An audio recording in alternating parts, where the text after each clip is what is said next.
Muy buenos días, jóvenes. Hoy vamos a ver la progresión 7 del recurso sociocognitivo de ciencias sociales. Hoy vamos a ver el origen del Estado desde las teorías de Juan Jacobo Rousseau, Thomas Hobbes y John Locke. Vamos a ver. Primeramente vamos a ver qué pensaba Rousseau sobre el origen del Estado.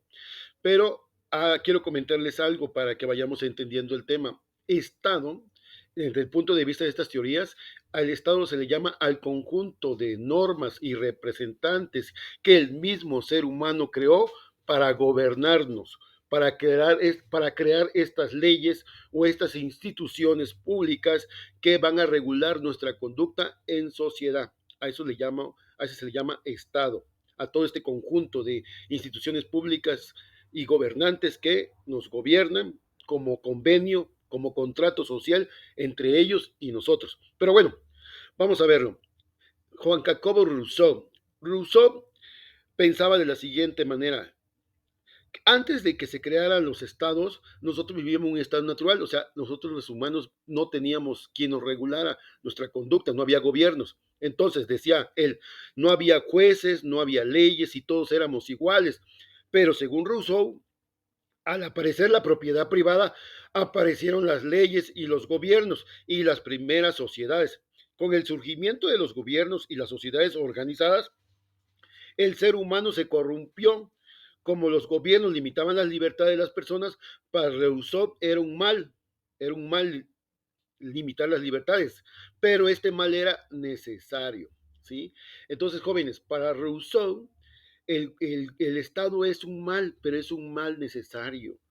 ¿Sí? ¿Por qué? Porque él dice, al momento que el gobierno limita las libertades del ser humano, está mal, pero es un mal necesario, porque si, como ustedes saben, si no ponemos límites, si no ponemos reglas, si no hay quien tenga, quien proteja nuestros derechos, tanto míos como los tuyos, o como de tus compañeros, entonces todo se va a volver un relajo. Entonces, para Rousseau, el Estado, la creación del Estado, de estas leyes y estos gobiernos, el gobierno fue un mal necesario, ¿sí? Y además fue un convenio que se realizó con la sociedad entera. O sea, toda la sociedad quiso este convenio con el gobierno, con nuestros representantes, dice. Por eso dice al último, por lo que el contrato social era un convenio que realizaba una sociedad entera para ser gobernada por voluntad general, y la voluntad general debe imponerse a los intereses individuales. ¿Qué quiere decir? Que aunque a mí no me gusta que haya leyes, pero si a los demás, a la mayoría le parece correcto que haya un gobierno que nos regule nuestra conducta en sociedad, pues yo debo de acatarme a la voluntad general. Eso es lo que pensaba Rousseau. El Estado es un mal necesario. Ahora vamos a ver a Thomas Hobbes, ¿sí? O Thomas Hobbes. Él también consideraba que antes que se formaran las sociedades, los seres humanos vivían en un estado natural, en donde tenían una vida solitaria, pobre, repugnante y corta. En ese entonces los humanos no se guiaban por la razón o por los ideales morales, sino por sus instintos salvajes y por batallas sangrientas, por la supervivencia. Miren, Thomas Hobbes o Thomas Hobbes vivió durante una época de las guerras, guerras civiles, muchas guerras. Entonces su visión de él sobre la creación del Estado fue de la siguiente manera.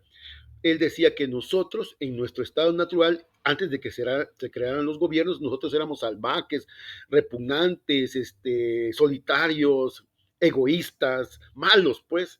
Entonces, una vez que se crea el Estado, empieza a cambiar las cosas desde el punto de vista de él. Pero hay algo que él piensa diferente, a diferencia de Rousseau.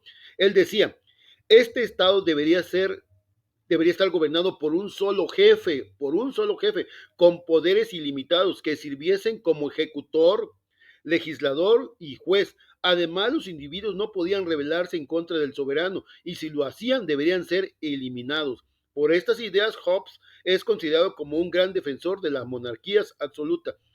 Aquí para Hobbes, él decía que sí, el Estado debe de estar dirigido por un solo jefe que cree leyes y que además sea juez, el mismo juez va a ser, el mismo soberano va a ser el que crea las leyes, imponga la ley y decida qué ley sí, qué ley no se cumple.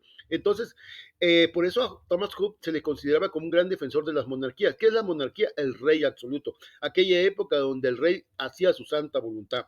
Entonces, por eso él decía, las monarquías el Estado debe estar dirigido por un solo jefe, un solo gobernado, un solo soberano. Y entonces, eso está, creo, mal, ¿no? Está mal definitivamente. Entonces, por eso se le consideró un gran defensor de las monarquías absolutas. Bueno, por último vamos a ver a John Locke.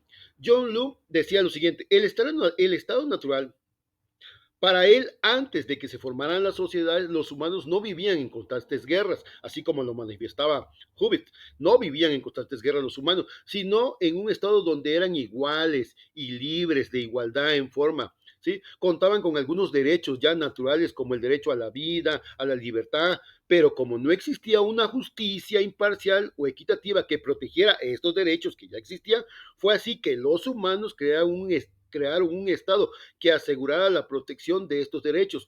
En este acuerdo se establecieron obligaciones mutuas. El gobierno del Estado protegería los derechos de la gente y las personas deberían actuar de acuerdo a las leyes del Estado. Sin embargo, si el gobierno no cumplía con sus funciones o creaba leyes sin el consentimiento de la gente, las personas tenían el derecho a rebelarse para establecer un nuevo gobierno y ahí radica, Chavo, la gran diferencia entre el pensamiento de el filósofo anterior, Hobbes, y John Locke. Para John Locke, nosotros vivíamos en paz, éramos unos individuos tranquilos antes de que surgiera el Estado, ¿sí? Pero debía haber un Estado que regulara, que estuviera vigilando, que estuviera protegiendo los derechos que ya tenía el ser humano, como el derecho a vivir, como el derecho a la libertad y los derechos que fueron surgiendo. Entonces, para John Locke, el Estado era un protector, pero también nosotros deberíamos cumplir a cambio, pagarle al Estado con cumplir las leyes que el Estado nos emanara, que el Estado nos dijera. Entonces, para Luke, hay obligaciones mutuas. El Estado me protege, pero yo cumplo las leyes del Estado. Y otra cosa muy importante, a contrario de Thomas Hobbes, para Luke, si el Estado no cumplía sus funciones como debe de ser o hacía algo individuo, eran removidos. Debería ser removido por la voluntad de la gente que considera que no está cumpliendo su función. Bueno, jóvenes, por último, ya en síntesis, vamos a ver algunas cositas que quiero que se les quede claro. Hablamos sobre las teorías sobre el origen del Estado. ¿Qué es el Estado? Conjunto de normas jurídicas o representantes que rigen la ley y la seguridad dentro de una sociedad. Fueron creados, el Estado fue creado por los seres humanos, no al revés, no el Estado creó a los seres humanos, nosotros creamos al Estado, a este gobierno que nos cuide, nos protege y regula la paz. Bueno, ¿qué es el estado natural? El estado natural se le llama a la forma en que vivíamos antes de que tuviéramos gobiernos. Sí, contrato social, ¿qué es el contrato social? Es el acuerdo mutuo que tienen los gobernantes con nosotros. Nosotros elegimos a nuestros gobernantes para que nos protejan y nos cuiden y nos den seguridad y cumplan con las leyes de mejorar nuestra vida en sociedad. A cambio, nosotros debemos cumplir las leyes que ellos emanan, que ellos dictan, ¿sí? Recuerden que el derecho de uno vale tanto como el derecho del prójimo, ¿sí? O bueno, obligaciones mutuas. Lo vuelvo a repetir, se creó el Estado, él me protege, pero yo debo cumplir sus leyes. Un orden necesario, sí, el Estado es un orden necesario. Es necesario porque sin Estado, sin normas, sin gobierno, tal vez no teníamos una sociedad civilizada como la tenemos ahora. ¿Sirve para la paz? Claro que sí. Para la paz tanto de un país como la paz entre países, porque hay también normas jurídicas que hacen los estados para que haya paz entre un país y otro. Bueno, y por último, el origen del Estado regulador de la justicia social, lo que le venía diciendo, el Estado o este gobierno que nos representa fue creado para regular nuestra conducta, buscar la manera de que entre seres humanos vivamos en paz y estemos todo con justicia y equidad ante nuestros derechos. Bueno, jóvenes, esto fue todo por hoy. Nos vemos mañana en clases. Que tengan bonita tarde.